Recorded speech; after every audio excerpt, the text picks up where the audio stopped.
Greetings and welcome to the Halloween edition of the Sliders Review. And I'm here today to talk to you about Scarecrow, the 2013 TV movie, and also it came out on DVD. This was a sci-fi original movie that is part of the Meat Eater franchise. The Meat Eater franchise started in 2008 and then it ended in 2015. But this movie is the 26th in its entire franchise. I've never heard of the Meat Eater film series and stuff, but apparently it was a thing.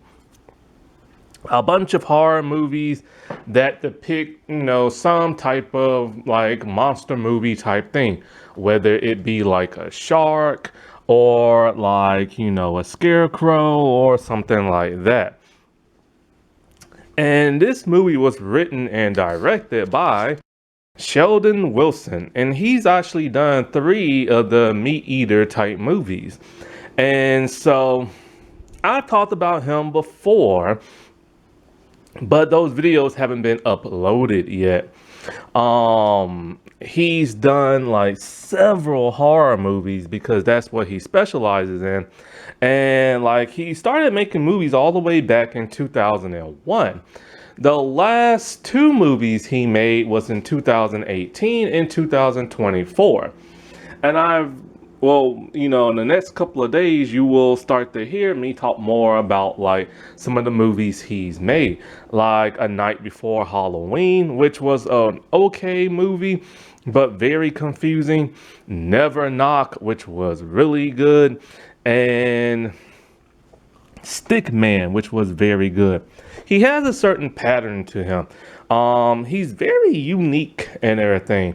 I truly believe that if he was to have the bigger budget and maybe write a novel or something like that, or if he still goes the movie route, if he was to have a bigger budget and give some actual depth to his characters, which is a problem of his movies are around 80 minutes.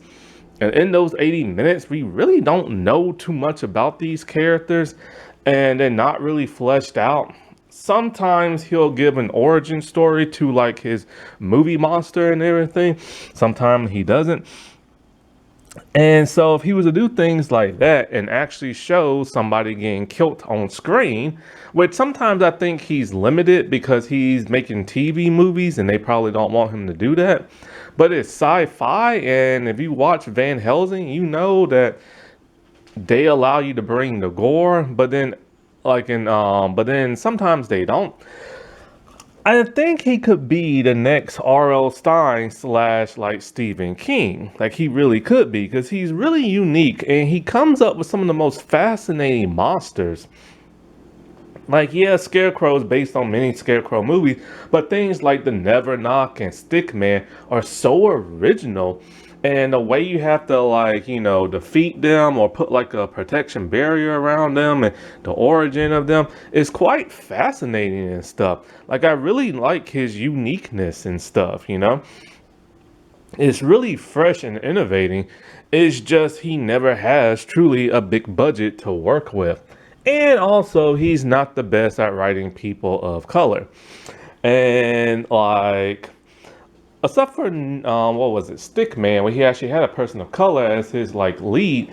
But in 2 of the other movies I reviewed, I do not like how he wrote those people of color. In fact, in this movie Scarecrow, there's only 1 person of color in this movie. Everybody else is white. And the 1 person of color is a Latino girl, and she barely does anything. You don't really know nothing about her. And you can't even tell she's Latino because they went with the light-skinned version.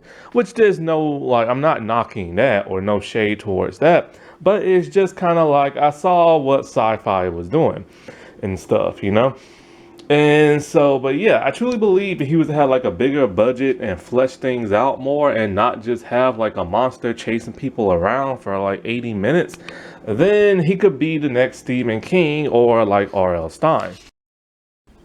I have noticed that, like, with this movie that came out in 2013, and also the one that came out in 2016, the night before Halloween, who are probably like the two least favorite of my movies that he made. Like, as years, like, progress and everything, he does get better in his storytelling. Like, the problem I had with this one and the night before Halloween is that you really don't know where all these curses or movie monster stuff come from, like their origin and stuff. But as time goes on, he gets better at storytelling. The last movie he made is Believer, and I think that's more of a slasher movie. I saw the trailer for it. Yeah, it does deal with a serial killer type slasher, but when you watch the trailer, I am so confused. I don't know what the heck is going on in that movie. But one thing I do tend to notice that these movies he makes, he always casts people in there I know. So that's like really cool and stuff. So the three people I recognize are Lacey Chabert. I remember her from Party of Five, Mean Girls, like Not Another Teen Movie, and I've heard her voice in several cartoons, like Spectacular Spider-Man, Young Justice. Nicole Munoz, I remember her from Van Helsing, and also Richard Harmon. I remember him from like The 100, The Haunting Hour, the last Final Destination, Bloodlines and stuff. Every American movie or like TV show he's in, they make him the bad boy. They always do the evil person or the bad boy. He's always that. And so yeah. And so when it comes to the acting all throughout this movie, it is a mixed bag. There's some people who there's only a few that give like a really good performance all throughout the movie, but the rest are just like an even bag. The acting should have been better in like this movie. Like it really, really should have. And like, and then when you have a problem with you don't know who none of these characters are, and you see them throughout this movie, and a whole bunch of them die very quickly, and the acting's not very well, then. Now, Lacey Chabert, who's like the main actress of this movie and the final girl of this movie. Now, I've grown up watching her. I think she's like a year older than me. And like, I've always been a fan of her. She is drop dead gorgeous and everything, which pisses me off when Hallmark was like, she's getting too old for their movies. And it's like, dude, she looks good. She still looks good than most of all these other people in Hollywood who's injecting their faces and stuff. And like, like I said before, I've seen her in Party of Five. I liked her in that. I liked her in Mean Girls. I liked her in Not Another Teen Movie. She's very funny. However, here, I feel like she was miscast. This is probably like her second horror movie ever. She does have another Halloween-ish type movie coming out, but it's more for like a family kiddie type movie, And so, like, I think she was miscast here. Now, it's cool that she was in a horror movie because now she can join Neve Campbell and Jennifer Love Hewitt, her Party of Five co-stars, and being in a horror movie. And there's even a line where she kind of echoes Jennifer Love Hewitt's line of, I'm right here. Like, but I was so waiting for her to say, what are you waiting for? I was waiting for her to say that, but she never does. So technically she's only been in horror and supernatural, but never like a slasher. I just don't know what was up with her acting in this movie. It's just, I don't think horror and action is her thing. I think more so like comedies and family movies is more up her alley and stuff. It's nice that she like expanded into something else. I would just say if she ever does like another horror, just like work on her dialogue a little bit, because she does have that squeaky voice, and it just wasn't really working for me.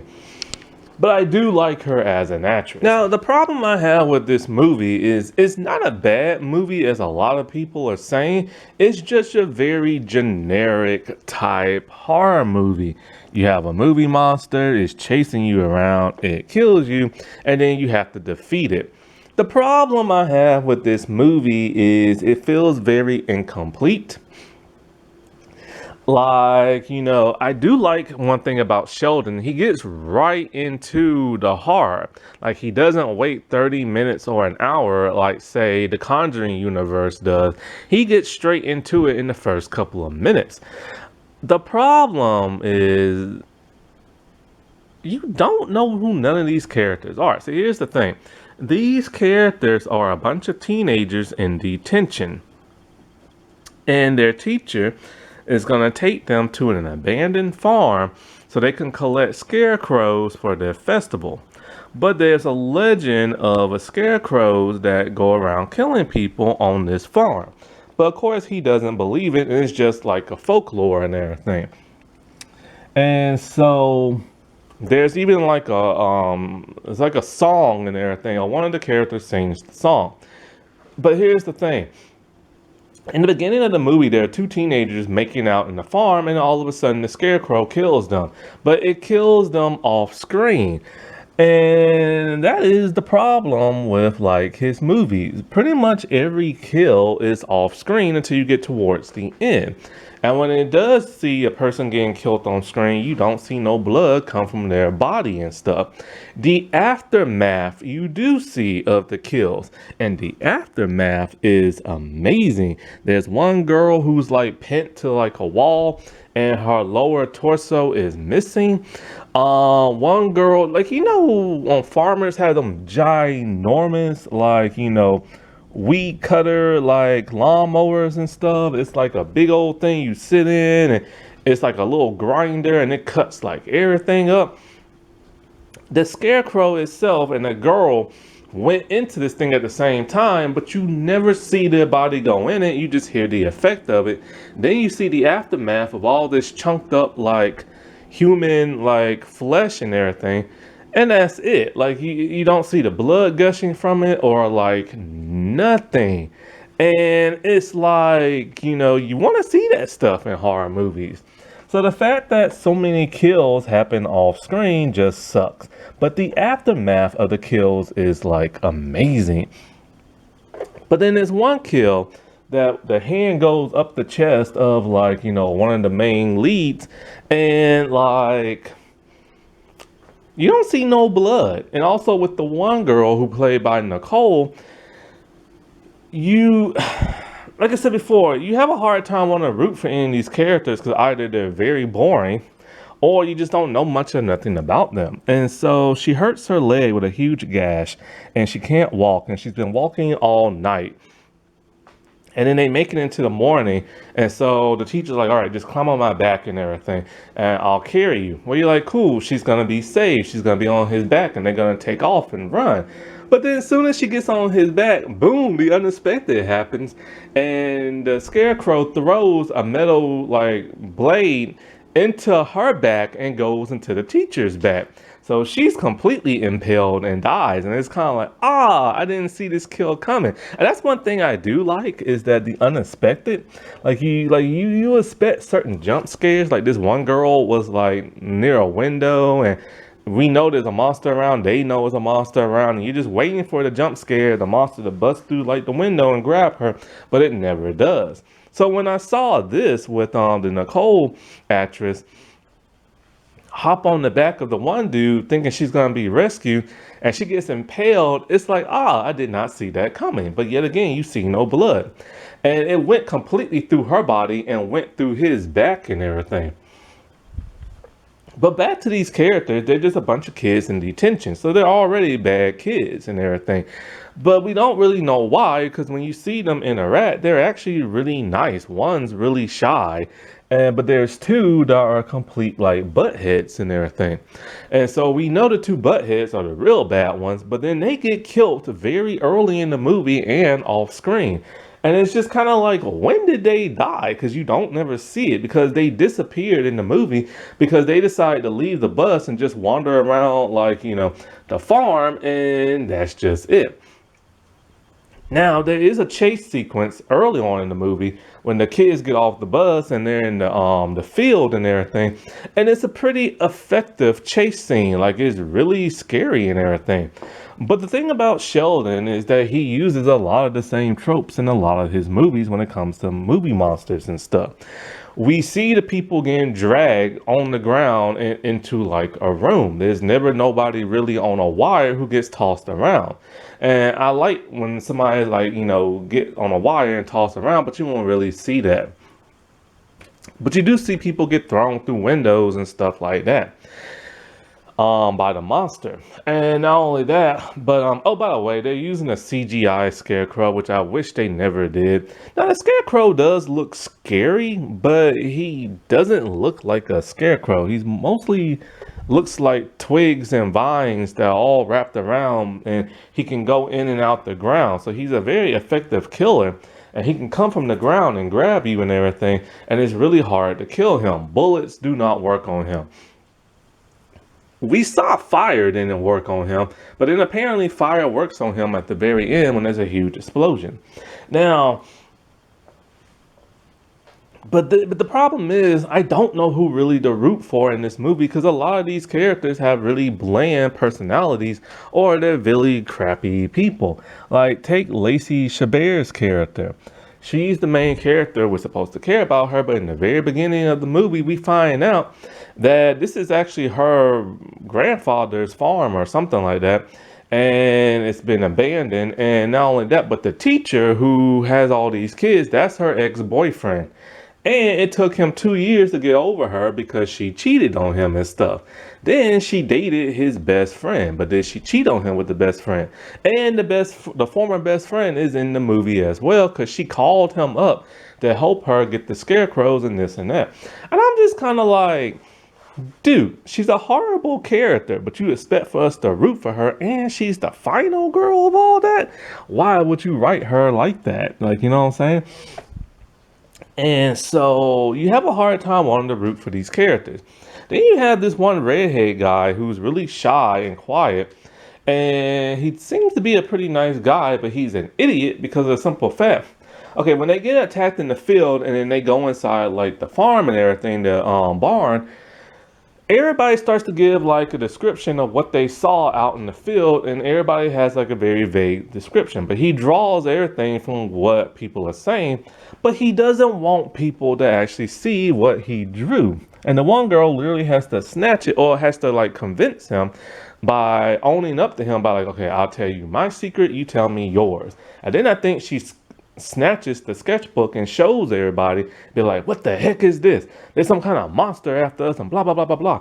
And I'm just like, why didn't he show everybody what he drew? Oh no, I'm shy and I don't want people to judge my drawing. Like, what the heck, man? Like, so these characters are not very, really well written. And so because they're not well written and we don't know much about them, and we really don't know how the heck this scarecrow came to be, it's basically an 80-minute chase sequence and everything of people getting chased and then they're dying, but you don't see them die on screen. So it's a very generic movie. It's a great like popcorn flick if you want to watch something for Halloween and just eat a bunch of popcorn and get a little scared here and there. But this movie needs to have a whole lot more substance to it. And so when they make their way from like the farm, and it's weird because they can't get to none of the cars, but they can't get to the bus, but they can get to the truck. But there's an abandoned car there, why don't they use that? And then one time there's an abandoned motorcycle, why don't they use that? But anyway, they make their way to, because a police officer shows up and of course he dies and everything. And like I said before, bullets just don't work on this thing. So they make their way to another farm that's like a next door neighbor that's a little far away. And he's kind of like the old hick, angry man, like, why you breaking into my house? I'm gonna shoot you, you move, blah, blah, blah. But then he kind of knows the Lacey Chabert's character. And he tells what happens. This creature's been around for a long time. And back when her grandfather had the farm for over like 100 years ago and stuff, he captured the creature and put it down in like a basement type area. Now, somehow she never knew this whenever going to the farm. and somehow the monster just so happened to escape. How? We don't know. Where did it come from? We don't know. But, and so that's that. Anyway, at the very end of the movie, she's the only one left surviving. She's in the factory. She lets out a bunch of gas. She makes a spark with like an axe, and then boom, the factory explodes. She survives, and the monster presumably dies, but we never see the monster dies, and the movie ends. You don't even see the monster get blown up, man. Like, come on. Like, you need more in this movie than just that in 80 minutes.